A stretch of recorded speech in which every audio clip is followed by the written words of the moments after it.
नमस्कार भक्तों। नवरात्रि के 7वें दिन मां कालरात्रि के पूजा का विधान है। इस दिन साधक का मन शस्त्रार्थ चक्र में स्थित और स्थिर रहता है, जिसके कारण ब्रह्मांड की सब सिद्धियों का द्वार खुलने लगता है। मां कालरात्रि के ये स्वरूप काली, भद्रकाली, भैरवी, रुद्राणी, चंडी इन सभी विनाशकारी स्वरूपों में से एक है। मां कालरात्रि की उपासना से संकटों का निरसन हो जाता है, पापों से मुक्ति मिलती है, दुश्मनों का विनाश हो जाता है, सभी प्रकार के राक्षस, भूत, पिशाच, प्रेत और जितनी भी नकारात्मक शक्तियां हैं, सबका विनाश हो जाता है। तो भक्तों, आए मां के मंत्र, स्तोत्र, पूजा की विधि, भोग, माता की कथा एवं पूजा के महत्व पर विशेष चर्चा करें। अगर अभी तक आपने इस चैनल को सब्सक्राइब नहीं किया है तो फटाफट इसे सब्सक्राइब करें और मेरे साथ जुड़े रहें।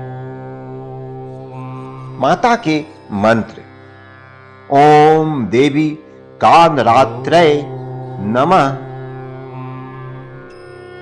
ओम जयंती मंगलाकाली भद्रकाली कपालिनी दुर्गा क्षमा शिवा धात्री स्वाहा स्वधा नमस्तुते ते। माता की स्तुति।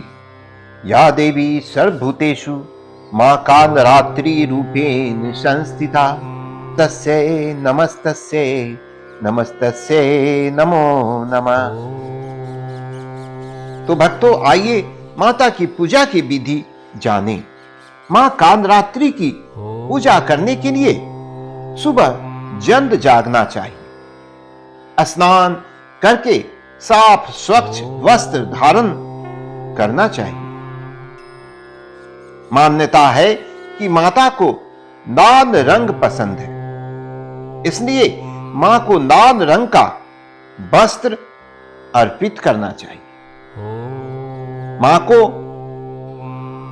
स्नान कराने के बाद लाल रंग का फूल चढ़ाना चाहिए। लाल गुलहर का फूल माता को विशेष रूप से पसंद है। अगर संभव हो तो 108 लाल गुलहर के फूल के माले का मां को अर्पण करें। मां को मिठाई, पंचमेवा और 5 प्रकार का फल अर्पित करना चाहिए। मां कालरात्रि को रोली, कुमकुम प्रेम से, श्रद्धा से लगाना चाहिए। इसके अलावा सप्तमी की रात्रि में तिल के तेल या सरसों के तेल की अखंड ज्योति भी जलानी चाहिए। प्रसाद। मां कालरात्रि को गुड़ और गुड़ से बनी चीजें पसंद है, इसलिए नवरात्रि के 7वें दिन गुड़ से बनी चीजों का भोग लगाया जाता है और माता को प्रसन्न किया जाता है। इससे भक्तों की सभी मनोकामना पूरी होती है। आइए भक्तों, मां की कथा क्यों सुने। उनके देह का स्वरूप संपूर्ण काला है, जैसे घना अंधेरा होता है। उनके बाल बिखरे हुए हैं, गले में विद्युत की तरह चमकने वाली माला है। उनके त्रिनेत्र हैं, यह तीनों ब्रह्मांड की तरह गोल है। उनकी नासिका से अग्नि की भयंकर ज्वाला निकलती है और उनका वाहन गधा है, गंधर्व है। उनके 2 हाथ एक वर मुद्रा, अभय मुद्रा से सुशोभित है।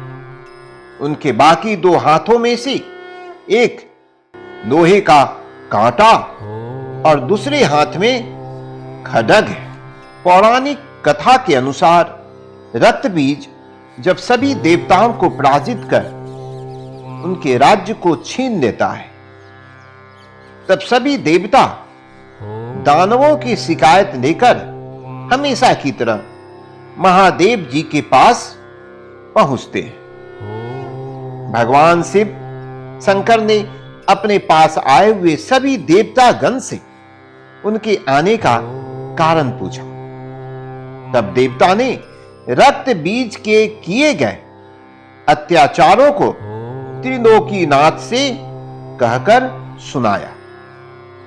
यह सुनकर भगवान शिव शंकर ने माता पार्वती से अनुरोध किया कि हे देवी, तुम तुरंत उस राक्षस का संहार करके देवताओं को उनके राजभोग को वापस दिलाने का प्रयत्न करें, भक्तों पर कृपा करें।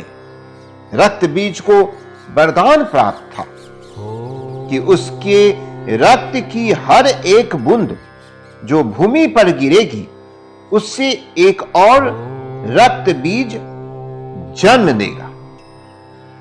जब मां दुर्गा रक्त बीज का वध कर रही थी, उस वक्त रक्त बीज के शरीर से जितना रक्त भूमि पर गिरता था, उससे वैसे ही सैकड़ों दानव उत्पन्न हो जाते थे। तब देवी पार्वती ने वहां साधना की।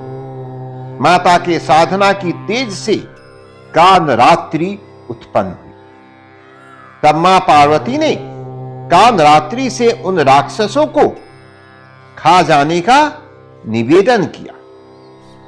जब माता ने उसका वध किया तो उसका सारा रक्त पी गई और रक्त की एक बूंद भी भूमि पर गिरने नहीं दी। इसलिए माता के इस रूप में उनकी जीभ रक्त रंजित लाल हो गई। इस तरह से मां कालिका रणभूमि में असुरों का गला काटते हुए गले में मुंड की माला पहनने लगी। इस तरह से रक्त बीज का युद्ध में पूर्णतः नाश हो गया, खत्म हो गया। मां दुर्गे का यह स्वरूप कालरात्रि कहलाता है। कालरात्रि दो शब्दों को मिलाकर बना है। एक शब्द है काल, जिसका अर्थ है मृत्यु। यह दर्शाता है कि वह जो अज्ञानता को नष्ट करती है। और एक शब्द है रात्रि, माता को रात के अंधेरे के गहरे रंग का प्रतीक दर्शाता है। कालरात्रि का रूप दर्शाता है कि करुणामयी मां अपनी संतान की सुरक्षा के लिए आवश्यकता होने पर अत्यंत हिंसक और उग्र भी हो सकती है। भक्तों, जाने पूजा का महत्व। मां कालरात्रि का स्वरूप भयानक है, किंतु वो सदैव शुभ फल देने वाली है। मां कालरात्रि के स्मरण मात्र से 9 ग्रह बाधाएं शांत हो जाती हैं। उनकी उपासना से अग्नि भय, शत्रु भय, जल भय जैसे सभी संकट खत्म हो जाते हैं। मां कालरात्रि की उपासना में यम, नियम और संयम का ख्याल रखना चाहिए। अगर आपको यह स्टोरी अच्छी लगी हो तो इसे लाइक और शेयर जरूर करें। ऐसी ही अन्य स्टोरी देखने के लिए सब्सक्राइब करें ज्ञान संतोष को। आप अपने सुझाव कमेंट बॉक्स में जरूर लिखें। धन्यवाद।